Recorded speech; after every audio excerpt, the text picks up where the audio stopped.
তাআলা আলাইহি ওয়াসাল্লাম আমার মুসলমান বলার উদ্দেশ্য হলো আল্লাহর নবী পবিত্র জবান দ্বারা বললেন সাহাবারা রাত্রিবেলা ঘুমানোর আগে কোরআনের একটা করে খতম দিয়ে তোমরা ঘুমিয়ে দাও। সাহাবারা জিজ্ঞেস করেছিল ইয়া রাসূলুল্লাহ এক খতম করে কি এমন করে আপনার দেব সম্ভব কি করে হবে? কারণ রাত্রিটা আমার আল্লাহ বানিয়েছে কিসের জন্য? রাত্রিতে আপনার বলে হয়েছে অন্য কারণ নয়। আল্লাহ পবিত্র কোরআনে বলে দিয়েছে ওয়াজআলনা নাওমাকুম সুবাতা ওয়াজআলনাল লাইলা লিবাসা ওয়াজআলনান নাহারা মাআশা। আমি আল্লাহ তোমাদের ঘুম দিয়েছি আরামের জন্য, আর রাত্রি বানিয়েছি ঘুমের জন্য, আর দিন বানিয়েছি কর্মের জন্য। জোরে বল সুবহানাল্লাহ। রাত্রি বেলাতে বান্দা বান্দি ঘুমাবে, ক্লান্তি আপনার শরীরের কেটে যাবে, আপনার শরীরের সার্ভিসিং হয়ে যাবে। সারা দিন যখন ক্লান্ত থেকে যায়, রাত্রি বেলায় বিছানায় ষাট যখন হয়ে যায়, গোটা আপনার রক্তের সঞ্চালন হয়, আর আপনার বডির আপনার সার্ভিসিং হয়ে যায়। সকাল বেলাতে আল্লাহর বান্দা আবার কাজ করার জন্য নতুন পুনর্জীবন ফিরে পায়। জোরে বল সুবহানাল্লাহ। আল্লাহর নবী ডাকতে বললেন সাহাবারা তোমরা রাত্রি বেলায় একটা খতম দিয়ে ঘুমাও। সাহাবারা বললেন ইয়া রাসূলুল্লাহ এক খতম দিলে সারা রাত পার হয়ে যাবে। আল্লাহর নবী ডাক দিলেন, বুখারী আর মুসলিম শরীফের হাদিস, ডাক দিয়ে বলতেছেন আবু হুরায়রা আমি আজকে তোমাদেরকে পবিত্র কোরআনের তিন ভাগের এক ভাগ শোনাবো। আল্লাহর নবী বললেন সাহাবারা তোমরা আপনার হাজির হয়ে যাও। আল্লাহর নবী কি আপনার বললেন বাবা?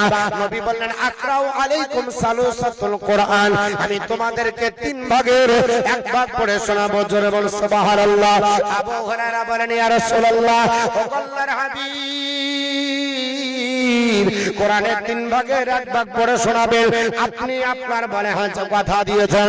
নবী বললেন হ্যাঁ আমি কোরআনের তিন ভাগের এক ভাগ পড়ে শোনাবো, তবে তুমি সাহাবীদেরকে বলো ফাঁকা ময়দানে যেন সমবেত হয়ে যায়, আমার কণ্ঠে কোরআন শুনবে। সবাই আপনার আনন্দিত হয়ে গেল, নবীর কণ্ঠে কোরআন শুনবো। কারণ নবী আমার নিজের কণ্ঠে কোরআন কম তেলাওয়াত করতেন, সবার আপনার বলে হয়েছে ধারণা নবীর কণ্ঠে কোরআন তেলাওয়াত হবে। আর আমার নবী যার কণ্ঠে কোরআন শুনতেন ও সাহাবীর নাম হলো আবু মুসা আশআরী। কি নাম? আবু মুসা আশআরী রাদিয়াল্লাহু তাআলা আনহু। ইনার কণ্ঠে নবী কোরআন শুনতেন। কেন? আল্লাহর নবী বলছেন কোরআন পড়া চাইতে শোনাতে নাকি বেশি। সুবহানাল্লাহ বলবেন না? পড়া চাইতে শোনায় নাকি বেশি? এটাও তো জিজ্ঞাসা করতে পারেন যে হুজুর তাহলে আর পড়ে কি করব? একটু শুনিয়ে নিব মৌলবীদের কাছ থেকে। না শুনেন, এর জন্য পড়া চাইতে শোনাতে নাকি বেশি। যিনি পড়ে তার অহংকার হতে পারে আমি বক্তা, আমি হাফেজ, আমি কারি, আমার মতো হাফেজ নাই, আমার মতো কারি নাই, আমার মতো মাওলানা নাই। এই অহংকারটা তার জন্মাতে পারে, পারে না? পারে না? আর যিনি আগ্রহের সঙ্গে শুনবে, ওনার মনের মধ্যে দুটো কাজ করবে, শুনবে আর মনের মধ্যে বলবে আমিও যদি এরকম পারতাম। বলে না? বলে না? যে যে স্টেজে যাবে, যদি বক্তার বক্তব্য ভালো লাগে তো দেখবেন মাদ্রাসা ছাত্ররা ওই আপনার বক্তার বক্তব্যকে নকল করে, কারণ ওরও ইচ্ছা হয়। তো এর জন্য কোরআন শোনার চাইতে পড়ার চাইতে শোনাতে নাকি বেশি। তো নবী আমার এর জন্য শুনতেন কার কণ্ঠে বেশি কোরআন? আবু মুসা আশআরী। তাই বলে কি নবী জানতেন না? নবী তো হচ্ছে সাহেবে কোরআন, পৃথিবীর প্রথম হাফেজ হলো নবী। তো নবী আমার জানেন না, তাই হয়। নবী কেন শুনতেন? যে পড়ার চাইতে শোনাতে নাকি বেশি। জোরে বল সুবহানাল্লাহ। আমার মুসলমান বলার উদ্দেশ্য হলো আল্লাহর নবী সাল্লাল্লাহু তাআলা আলাইহি ওয়াসাল্লাম তাকে বললেন সাহাবারা তোমরা একত্রিত হয়ে যাও, আমি তোমাদেরকে আমার কণ্ঠে কোরআন শুনিয়ে দেব। হযরত আপনারা আবু হুরায়রা যাবার পর সমস্ত সাহাবাদের ডাক দিলেন, সাহাবারা হাজির হয়ে গেল। আল্লাহর নবী তখন কি করলেন? ফাকারা কুল হুয়াল্লাহু আহাদ আল্লাহুস সামাদ হাত্তা খাতামাহা। আমার নবী এইটুকু পড়ার পরে বিশ্ব নবী চলে যাচ্ছেন। হযরত আবু হুরায়রা পেছন থেকে ধরতে লাগলেন। আল্লাহর নবীকে ডাক দিয়ে বললেন ইয়া রাসূলুল্লাহ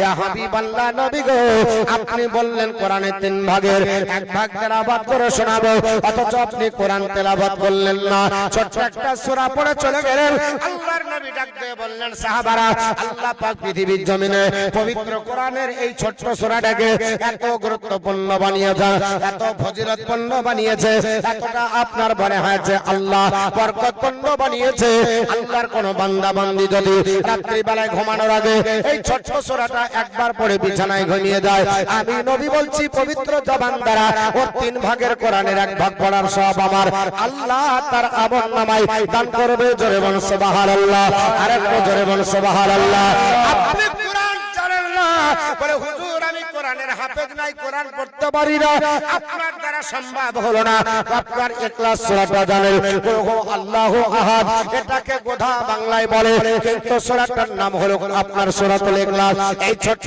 সূরাটা একবার পড়ে ঘুমিয়ে যান 3 ভাগের 1 ভাগের সব হবে 10 পারা পড়ার কোরআনের সব আল্লাহ দিবে আপনি দুবার পড়ে ঘুমাবেন আল্লাহর নবী বললেন তোমাকে কুরি পড়ার সব আল্লাহ দান করবে যদি 3 বার পড়ে ঘুমিয়ে দাও আমি নবী বলছি আমার সাহাবারা শোনো আল্লাহ তোমাকে পূর্ণাঙ্গ একটা খতম তোলার সব দান করবে সাহাবারা বললেন নবীজি তাহলে এর চাইতে যদি বেশি পড়া যায় আল্লাহর নবী পবিত্র জবান দ্বারা বললেন সাহাবারা আল্লাহর কোন বান্দা বান্দি রাত্রি বেলায় ঘুমানোর আগে 10 বার পড়ে যদি ঘুমিয়ে যায় আমি নবী তার জন্য একটা জান্নাতের গ্যারান্টি বরাদ্দ করে দিলাম জোরে বল সুবহানাল্লাহ একটা জান্নাতের কামরা আল্লাহ পাক তাকে আপনার বরাদ্দ করে দেবে যদি আপনার বলে হচ্ছে 10 বার পড়ে বেশি সময় লাগবে না রাত্রি বেলায় ঘুমানোর আগে আল্লাহর কোরআন একটু ঘুমিয়ে যাব আপনার পড়ে ঘুমাবো বাবা ইবাদত করে ঘুমাবো কারণ পৃথিবীর জমিনে এই দিনটা চিরস্থায়ী দিন নয় এই রকম অহংকার চলবে না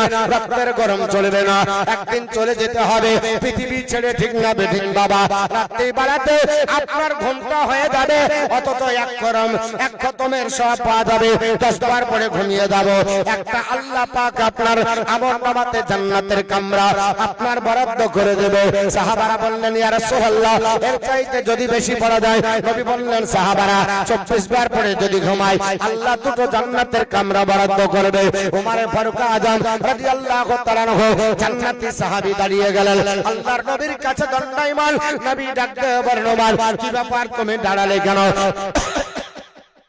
ওমর ফারুক আযম রাদিয়াল্লাহু তাআলা আনহু বলেন ইয়া রাসূলুল্লাহ ইয়া হাবিবাল্লাহ ওগো নবী পাক আমি এই জন্য দাঁড়ালাম আল্লাহ পাকের কোরআনের এই ছোট্ট সূরাটা আমি প্রত্যেকদিন রাত্রিতে 100 বার পড়ি তারপর ঘুমাই জোরে বল সুবহানাল্লাহ নবী বললেন আমার সাহাবী ওমর কবার পড়ো বলে 100 বার আমি রাসূলুল্লাহ সাহাবীদের সম্মুখে বলে গেলাম আল্লাহ তোমার আমলনামাতে 10টা জান্নাতের কামরা বরাদ্দ করবে